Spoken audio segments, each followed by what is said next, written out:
कक्षा 12 के विद्यार्थियों का हम पुनः अभिनंदन करते हुए आपके सम्मुख अपठित पद्यांश लेकर उपस्थित होते हैं।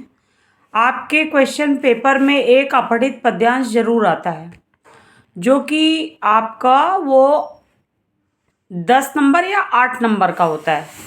तो अपठित पद्यांश में ऐसे पद्य पूछे जाते हैं जो उसकी कुछ पंक्तियाँ कुछ कठिन होती हैं और कुछ सरल होती हैं।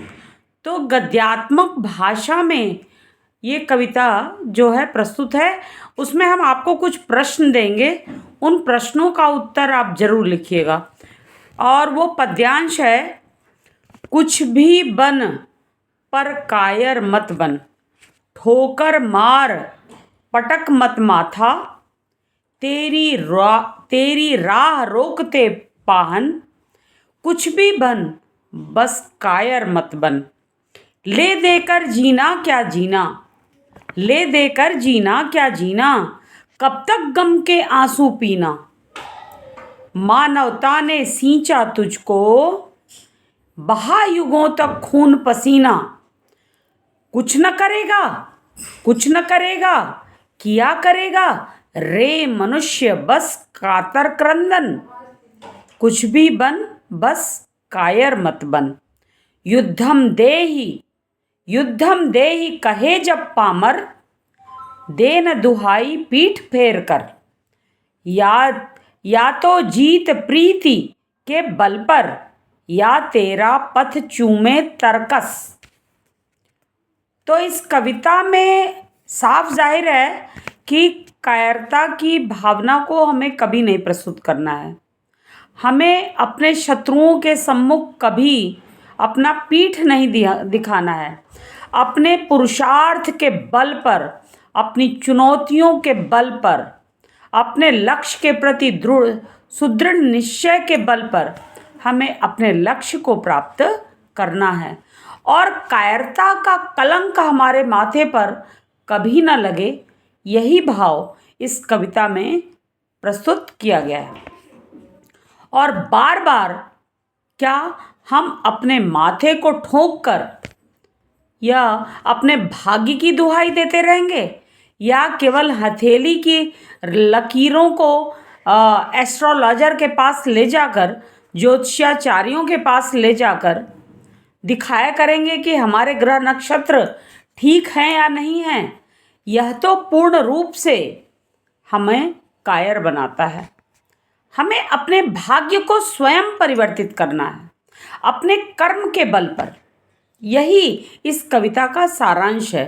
तो कुछ प्रश्न हम आपके सामने पेश करना चाहेंगे। वो प्रश्न है, कवि मनुष्य से क्या चाहता है। यानी कवि जो है मनुष्य से कभी किसी भी रूप में कायर नहीं बनने की बात को प्रस्तुत करता है, और यही वह चाहता है कि आप एक कर्मशील कर्मठ प्राणी बने। दूसरा प्रश्न है, व्यक्ति कब माथा पटकता है? जब मनुष्य अशक्त हो जाता है, जब मनुष्य संकटों के सामने अपने सिर को नीचे झुका देता है, घुटने टेक लेता है, तब अपने सिर को पटकने लगता है। लेकिन संकट की घड़ी में हमें अपने धैर्य को बंधाते हुए आत्मबल से, बिना किसी की सहायता लिए, अपने संकटों पर विजय प्राप्त करनी है। तीसरा प्रश्न है, कवि के अनुसार किस प्रकार का जीना बेकार है?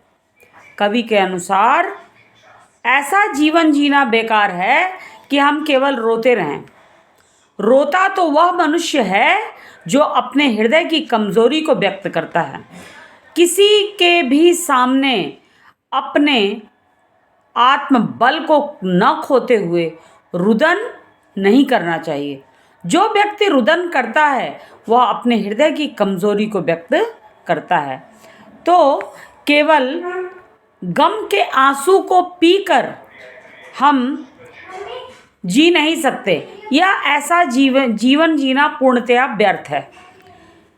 फिर एक प्रश्न और है, वो कहता है, प्रश्न पूछा जा रहा है, रे मनुष्य बस कातर क्रंदन, इसका भाव क्या है? इसका भाव यह है कि केवल चीख चीख कर, चित्कार करके हम संकट की विकट स्थिति में यदि हम कातर करुणार्ध होकर हम क्या केवल रोते रहेंगे? रोने से क्या हमारे जीवन का संचालन रुक जाएगा? नहीं।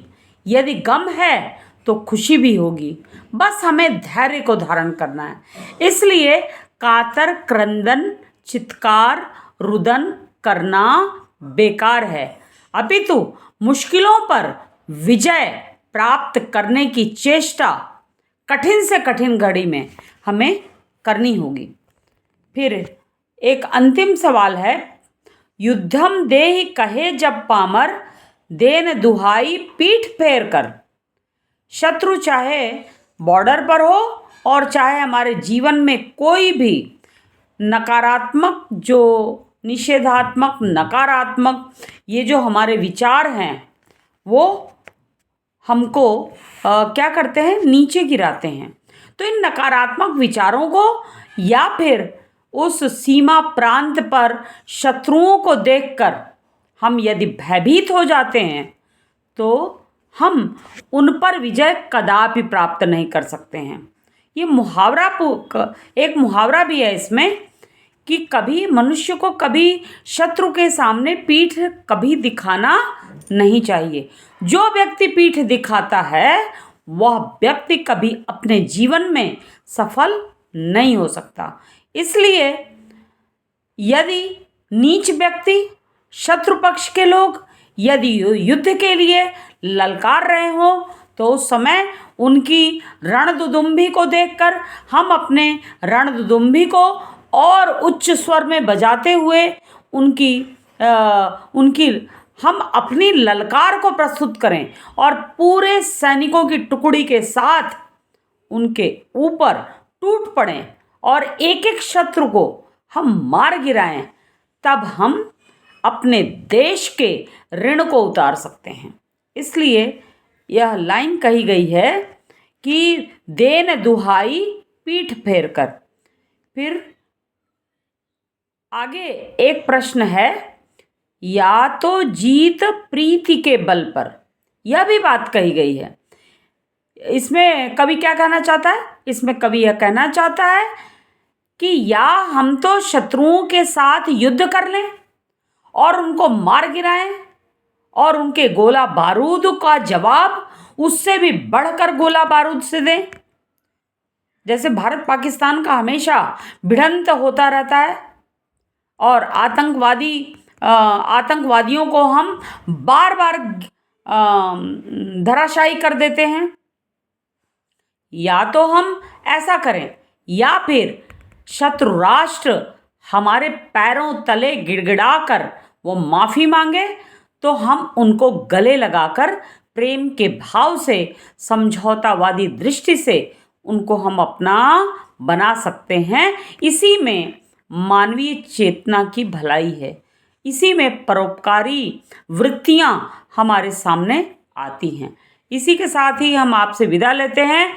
बीच बीच में अपठित पद्यांश को हम आपके सामने प्रस्तुत करते रहेंगे और कुछ प्रश्नों के साथ हम उपस्थित होते रहेंगे। धन्यवाद।